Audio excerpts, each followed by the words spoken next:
या देवी सर्वभूतेषु मां शक्तिरूपेण संस्थिता नमस्तस्यै नमस्तस्यै नमस्तस्यै नमो नमः।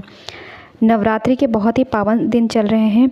इन दिनों में आपको मां शारदीय नवरात्रि में मां के सभी स्वरूपों की पूजा अर्चना करनी चाहिए पूरे विधि विधान से, और दुर्गा सप्तशती का पाठ ज़रूर करना चाहिए। दुर्गा सप्तशती पाठ से आपकी सभी मनोकामनाएं माता रानी ज़रूर पूर्ण करती है।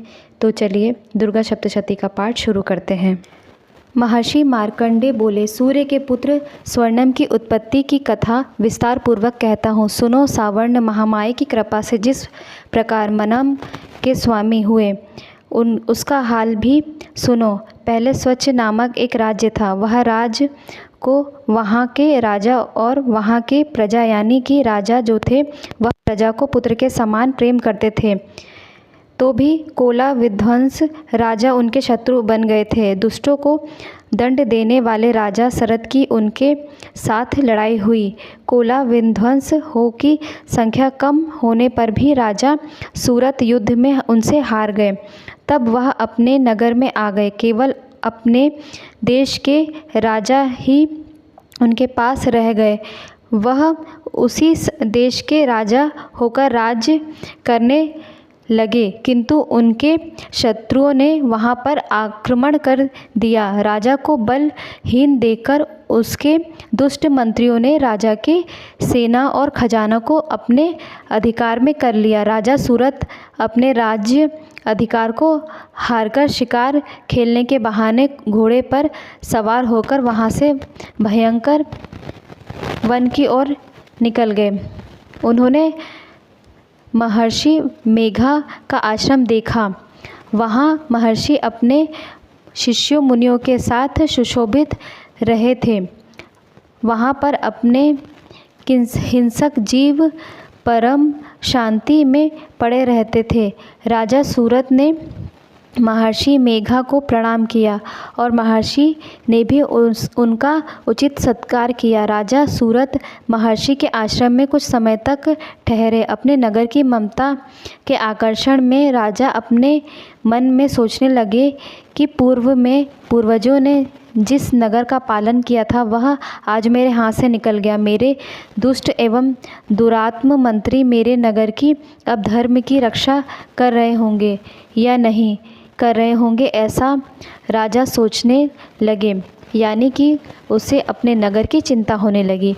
अपने नगर के बारे में सोचने लगा कि जिस नगर का मैंने इतने अच्छे से ध्यान रखा उसका ध्यान अब मेरा दुष्ट मंत्री कैसे रख रहा होगा। मेरा प्रधान हाथी जो कि सदा मत की वर्षा करने वाला और शूरवीर था, मेरे बैरियों के वश में होकर ना जाने क्या दुख भोग रहा होगा। मेरे आज्ञाकारी नौकर जो मेरी कृपा से धन और भोजन पाने के सदैव सुखी रहते थे और मेरे आगे पीछे चलते थे, अब वह निश्चय ही दुख और दुष्ट राजाओं का अनुसरण करते होंगे तथा मेरे दुष्ट एवं दुरात्म मंत्रियों का अर्थ धन ही व्यय कर रहे होंगे और मेरा सभी संचय धन व्यय कर रहे होंगे। मेरा खजाना एक दिन अवश्य ही खाली हो जाएगा। इस प्रकार की बहुत सी बातें सोचता हुआ राजा निरंतर दुखी रहने लगा। एक दिन राजा सूरत ने महर्षि मेघा के आश्रम के निकट एक वैश्य को देखा। राजा ने उससे पूछा, तुम कौन हो? यहाँ तुम्हारे आने का क्या कारण है? तुम मुझे शोकग्रस्त अनमने भी दिखाई दे रहे हो, इसका क्या कारण है? मुझे विस्तार पूर्वक बताओ। राजा ने यह नम्र निवेदन और विनय सुनकर वैश्य ने सूरत को प्रणाम करके कहा, राजन, मेरा नाम समाधि है। मैं धनी हूँ। मैं कुल में उत्पन्न एक वैश्य हूँ। मेरे दुष्ट स्त्री पुत्र आदि को ने लोभ से मेरा सब छीन लिया और मुझे घर से निकाल दिया। मैं इस तरह दुखी होकर इस वन में चला आया हूँ और यहाँ रहता हूँ। मैं इस बात को भूल नहीं पाता और यह जानता हूँ कि अब घर में इस समय सभी कुशल होंगे, तब भी मैं शांति महसूस नहीं कर पा रहा हूँ। यहाँ मैं अपने परिवार का आचरण संबंधी कोई समाचार नहीं जान सकता कि वह घर में इस समय कुशल पूर्वक हैं या भी नहीं। मैं अपने पुत्रों के संबंध में यह भी नहीं जानता कि वह सदाचारी हैं या दुराचारी। राजा बोले, जिस धन के लोभी स्त्री पुरुषों और बच्चों ने तुम्हें घर से निकाल दिया, फिर भी तुम्हारा चित्त उनसे प्रेम क्यों करता है? वैश्य ने कहा, मेरे विषय में आपका अपना कठिन है, किंतु मेरा मन इतना कठोर नहीं है।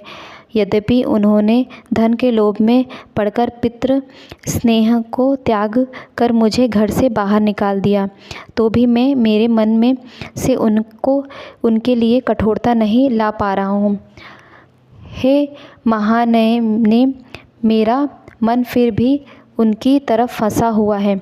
इस बात को जानता हुआ मैं यह नहीं चाह रहा हूँ कि उनका अहित हो, परंतु मैं उनसे अपना मन नहीं हटा पा रहा हूँ। मेरा चित्त उनके लिए बहुत दुखी हो रहा है। उनके लिए लंबी लंबी सांसें ले रहा हूँ।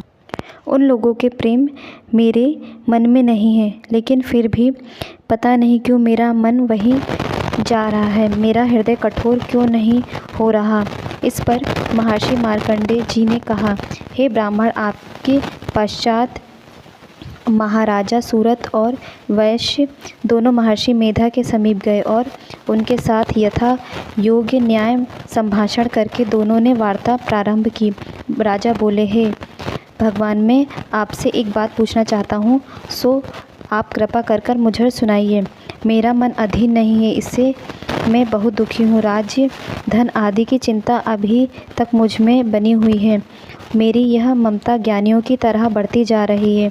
यह समाधि नामक वैश्य भी अपने घर से अपमानित होकर आया है। इसके स्वजनों ने भी इसे त्याग दिया है। स्वजनों से त्यागा हुआ भी यह उनसे प्रेम बहुत अधिक रखता है। इस तरह हम दोनों ही दुखी हैं। महाभाग, उन लोगों के अवगुण को देखकर भी हम दोनों के मन में उनके प्रति कोई गलत बात नहीं है। हम दोनों के मन में उनके लिए ममता जनित आकर्षण उत्पन्न हो रहा है। हमारे ज्ञान रहते हुए भी ऐसा क्यों? अज्ञानी मनुष्यों की तरह हम दोनों मूर्खता में फंसे हुए हैं।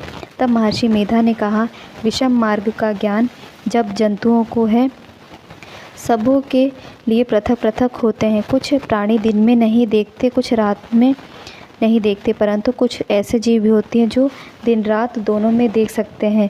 यह सत्य है कि मनुष्यों में ज्ञान प्रधान है, किंतु केवल मनुष्य ही ज्ञानी नहीं होता, पशु पक्षी भी ज्ञानी होते हैं और बहुत ज़्यादा सोच विचार करते हैं। जैसे यह पशु पक्षी ज्ञानी हैं, वैसे ही मनुष्य का भी ज्ञान है। जो ज्ञान मनुष्यों में भी, वैसे ही पशु पक्षियों में भी है, तथा अन्य बातों में भी आप दोनों की स्थिति एक जैसी पाई जा रही है। ज्ञान होने पर भी इन पक्षियों की ओर देखो कि वो अपने भूख से पीड़ित बच्चों की चोंच में कितने प्रेम से अन्न जल लाकर डाल रहे हैं। हे राजन, ऐसा ही प्रेम मनुष्यों में अपनी संतान के प्रति भी पाया जाता है। लोभ के कारण अपने उपकार का बदला पाने के लिए मनुष्य पुत्रों की इच्छा रखता है और इस तरह मुंह के गड्ढे में गिरा करते हैं। भगवान श्री हरि को जो भी माया है, उसी से यह संसार पूरा मोहित हो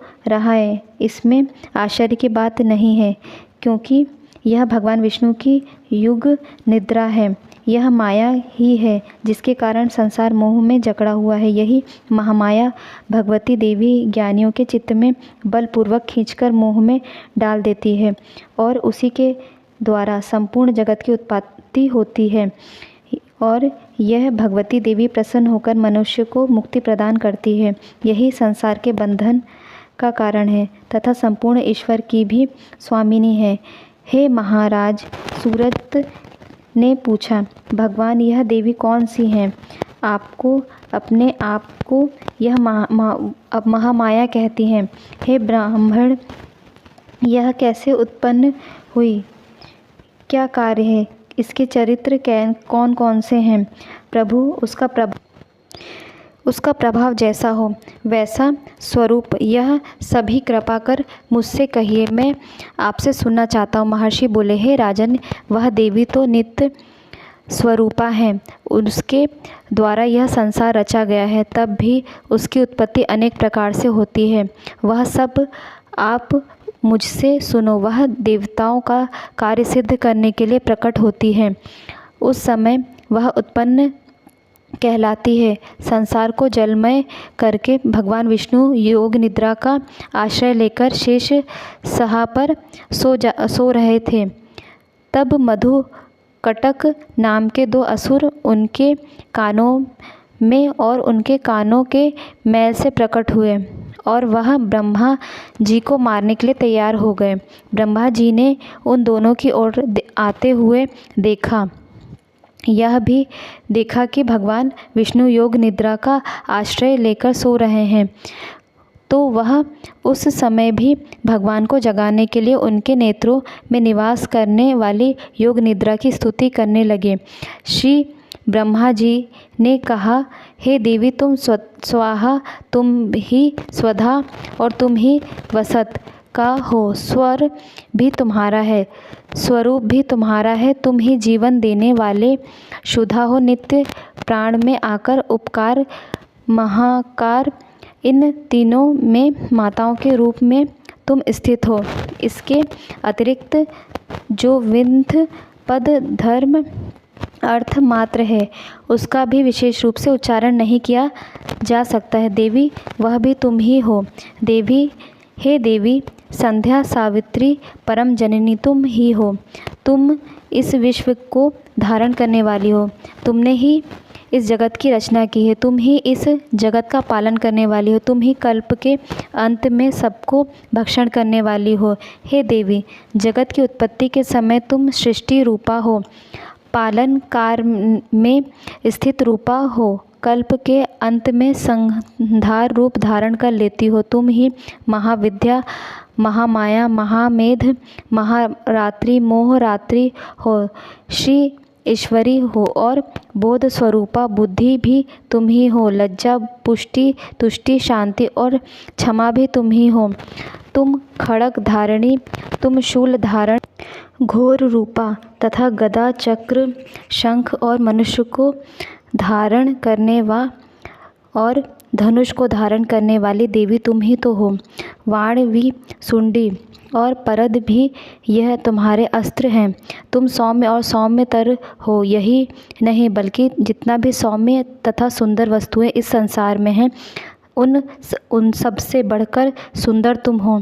पर और अपर सब पर रहने वाली तुम सुंदर हो। हे सर्व स्वरूपे देवी, जो भी असत पदार्थ हैं और जिनमें जो शक्ति है वह तुम ही हो।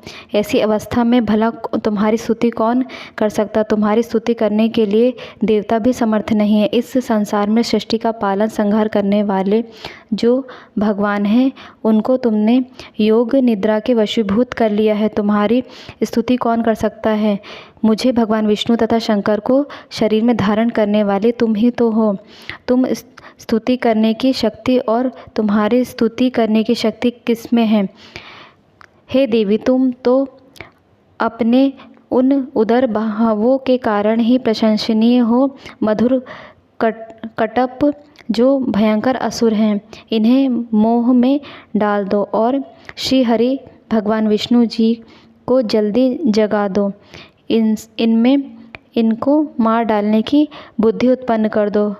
2 महर्षि मेघा बोले, हे राजन, जब भी ब्रह्मा जी ने देवी की इस प्रकार स्तुति करके भगवान को जगाने तथा मधु कैटम को मारने के लिए कहा, तो वह भगवान विष्णु के नेत्र, मुख, नासिका, बाहु, हृदय और वक्ष स्थल से निकले ब्रह्मा जी के सामने खड़ी हो गई।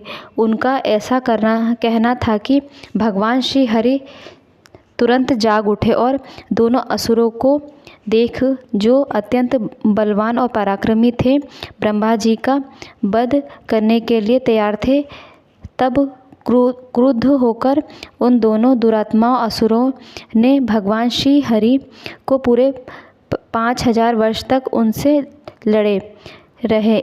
एक तो वह अत्यंत बलवान, दूसरा भी था महामाया ने उन्हें भी मोह में डाल दिया।